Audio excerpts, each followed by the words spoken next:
A co byste popřála svým maturantům do života? No tak já bych jim popřála, aby se jim v první řadě povedla maturita, aby se dostali na vysněné vysoké školy a samozřejmě, aby v budoucím životě našli své štěstí a uspokojení. Svým maturanty popřál do života všechno nejlepší, ale hlavně, aby měli hodně trpělivosti, trochu štěstí a sílu prostě se v naší společnosti zorientovat. Jak si užíváš dnešní večer? Hele, je to bomba, super, geniální. Je to úplně úžasný. Sedím dobře. Moc, já bych se asi nikdy nepředstavovala nic lepšího než dnešek. Skvěle, je to úžasný, fakt. Ani jsem to tak dobrý nečekala. Určitě dobře, samozřejmě. No skvěle, teď jsem trochu zaskočená. No já si ho užívám, když opadly ty nervy konečně, tak už je to prima. Užívám si ho skvěle. Ale rychle ubíhá. Je to úplně skvělý, užívám si to na maximum. Zatím úplně skvěle, tak doufám, že to bude takhle pokračovat. Mně se to hrozně líbí, na to, že jsme to připravovali tak dlouho, je to úplně skvělý.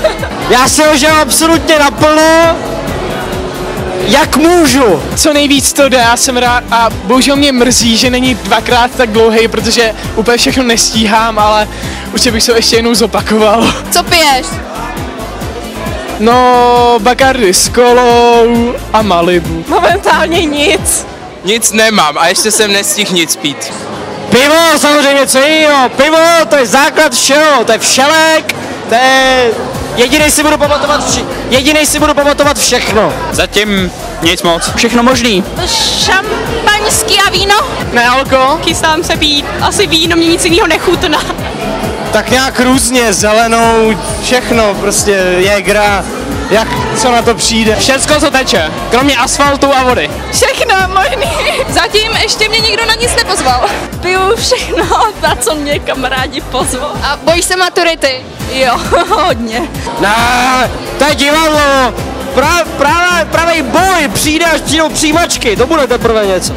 Ale bojím se, že ji nedám, ale já ji musím dát, takže ji dám. Tak samozřejmě nějaký respekt mám, ale jako věřím si, no. Hrozně šílený moc. Hele, je tam trochu respekt, ale dám to. Víc se bojím přijímaček na výšku. Maturity, no, tak až to bude aktuální, tak se bát budu, teď ne. No, tak přiměřeně. Trošku? Jo. Ne. Jo, hodně. Ale tak teďka to moc neřeším, tak mi to nepřipomínejte. Vůbec. Já si říkám, že po plese zvládnu všechno.